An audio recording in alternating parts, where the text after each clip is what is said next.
Hello everyone. तो last part में हम लोग देखे थे वांग जी विंग के लिए क्लींजिंग म्यूज़िक प्ले करता है। तो आज का पार्ट हम लोग शुरू करते हैं। विंग जब म्यूज़िक सुनते सुनते शांत हो गया तब वांग जी अपना गोचिन बजाना बंद किया और कहा, तुम नहा लो, हम लोगों को निकलना है। विंग भी नहाने के लिए जाने लगा, लेकिन तभी एक नौकर डोर पे नॉक किया। वांग जी डोर खोलते ही उस नौकर ने कहा, मास्टर नी आप लोगों का वेट कर रहा है ब्रेकफास्ट के लिए हॉल में। विंग नहा के आया और फिर दोनों मिलके हॉल की तरफ जाने लगा ब्रेकफास्ट करने। डिनर टेबल में बैठा हुआ हुसैन कहा, आप लोग ब्रेकफास्ट कर लो, मुझे कुछ बताना है आप लोगों से। वो लोग भी ब्रेकफास्ट किया और फिर हुसैन ने बताया, आज सुबह ही मेरा एक स्पाई ने खबर दिया है ई सिटी में सुयांग सारे क्लैन के जूनियर्स को बंदी बनाया है। ये सुन के विंग कुछ पूछने ही जा रहा था, तभी वांग जी के पास एक बटरफ्लाई मैसेज आया जो सिचन की तरफ से था, जहाँ लिखा हुआ था, वांग जी लेंस जूनियर कोई भी अपने रूम पे नहीं है और मुझे पता नहीं कहाँ पे है वो लोग। तुम थोड़ा पता लगाओ वो लोग कहाँ हैं और तुम्हारा इन्वेस्टिगेशन कैसा चल रहा है, तुम्हें कुछ पता लगा।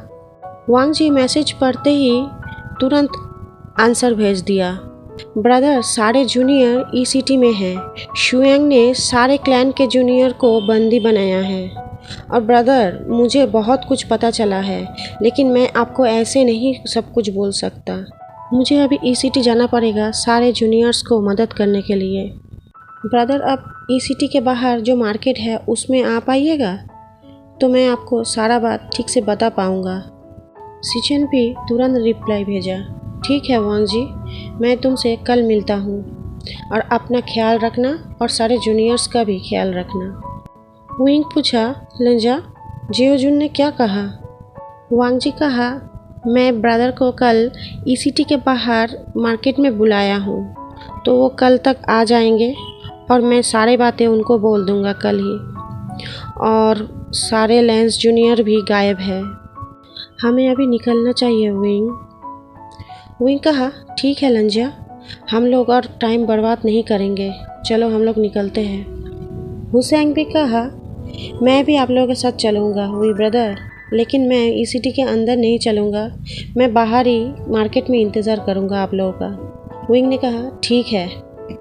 रास्ते में हुसैन और विंग बात करते करते आगे चल रहा था और उन लोगों के पीछे चुपचाप वांग जी चल रहा था। कुछ देर बाद विंग नोटिस किया कि वांग जी बहुत ज़्यादा शांत है और कुछ चिंतित दिख रहा है। वो दौड़ के वांग जी के पास आया और वो पूछा, लंजा तुम ठीक तो हो ना, तुम बहुत ज़्यादा चिंतित दिख रहे हो। वांग जी भी पूछा, विंग तुम ठीक हो ना, तुम्हें रोज़ नाइट मेयर आता है, तुम रोज़ क्या देखते हो। विंग बोलना तो नहीं चाहता था, लेकिन वो अभी कुछ भी वांग जी से छुपाना भी नहीं चाहता था, इसलिए वो कहा, लंजा मैं हर रोज़ देखता हूँ, मैं ब्यूरियल माउंट में खड़ा हूँ और मेरे चारों तरफ वेन मेंबर्स और मैं जिन लोगों से प्यार करता हूँ उन लोगों का बॉडी खून से लथपथ पड़ा हुआ है। और आज तो मैं तुम्हें भी मेरे सपनों में देखा, तुम मेरा हाथ पकड़ के कह रहे थे मैं जा रहा हूँ, लेकिन तुम कहाँ जा रहे हो मुझे नहीं पता। मैं बहुत बार तुमको पूछने की कोशिश किया, तुम कहाँ जा रहे हो, रुक जाओ मत जाओ, लेकिन तुम मेरा बात ही नहीं सुन रहे थे, तुम पता नहीं कहाँ चले जा रहे थे। मैं बहुत कोशिश किया तुम्हें पकड़ के रखने का, मैं तुम तक पहुँच ही नहीं पा रहा था। मैं बहुत डर गया लंजा, आज मैं बहुत ज़्यादा डर गया था। विंग सैडली बोलने लगा, लंजा मैं जिन लोगों को प्रोटेक्ट करने के लिए वादा किया था वो सारे वैन मेंबर्स मर गए हैं, सिर्फ विंग को छोड़ के, सब मेरा ही गलती है। वांग जी विंग को कुछ बताने ही वाला था, तभी उन दोनों के सामने जिंगलिन आ गया और कहा, ए इडियट तुम यहाँ पर भी आ गए हो। विंग कहा, बड़ों से ऐसे बात किया जाता है।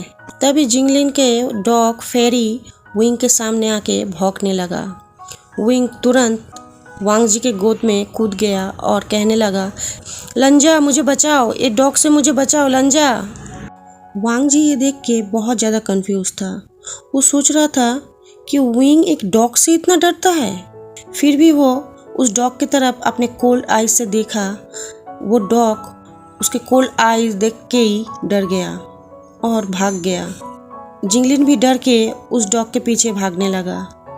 डॉग चला गया है ये देख के विंग वांग जी के गोद में से उतर जाता है। विंग इतना ज़्यादा ब्लश कर रहा था कि वो वांग जी की तरफ देख भी नहीं पाता है। थोड़ी दूर में हुसैन खड़ा था और वो ये सब देख रहा था। वो देख रहा था किस तरह से विंग ब्लश कर रहा है वांग जी को देख के। वो समझ गया विंग हांग वेनजुन को पसंद करने लगा है। हुसैन देख रहा था वो दोनों ही चुप है और ऑकवर्डली अपना हेड डाउन करके खड़ा है।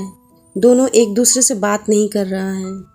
उन दोनों का ऑकवर्डनेस तोड़ने के लिए हुसैन उन दोनों के पास गया और कहा, हांग वेनजुन, मैं आप लोगों के साथ ईसीटी के अंदर नहीं जा सकता।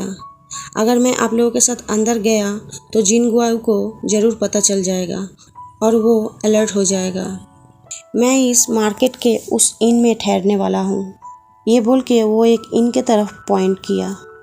कल सिचनगा भी आ जाएंगे तो हम लोग एक साथ उनसे बात भी कर लेंगे। वांग जी सिर्फ बोला और विंग कहा, ठीक है नी ब्रदर, आप यहाँ रुको। मैं और लंजा सारे जूनियर्स को लेके यहाँ आते हैं। हुसैन उन दोनों को बो किया और इनके अंदर चला गया और वांग जी और विंग ईसीटी के ओर। ईसीटी के बॉर्डर पे पहुंचते ही दोनों समझ गया ईसीटी के अंदर बहुत ज़्यादा रिसेंटफुल एनर्जी भरा हुआ है और बॉर्डर पे बैरियर क्रिएट किया गया है डार्क एनर्जी से। फ्रेंड्स, आज का पार्ट मैं यहीं पे ख़त्म करती हूँ। कल मैं नया पार्ट लेके आऊँगी। मैं पहले ही बोल चुकी हूँ मेरा पार्ट अभी 1 वीक ऐसे ही छोटा छोटा आता रहेगा। और आज के वीडियो में आप लोगों को मेरा वॉइस थोड़ा ख़राब लगेगा सुनने में क्योंकि मुझे कोल्ड हो गया है, तो प्लीज़ डोंट माइंड। ये वीडियो को एंजॉय कीजिए और मेरे वीडियो को लाइक्स कीजिए, कमेंट कीजिए और शेयर कीजिए सारे वांगशन फैन के साथ। और प्लीज़ सब्सक्राइब भी कर दीजिए मेरे चैनल को। आज के लिए मैं चलती हूँ, फिर कल मिलूँगी। Bye bye.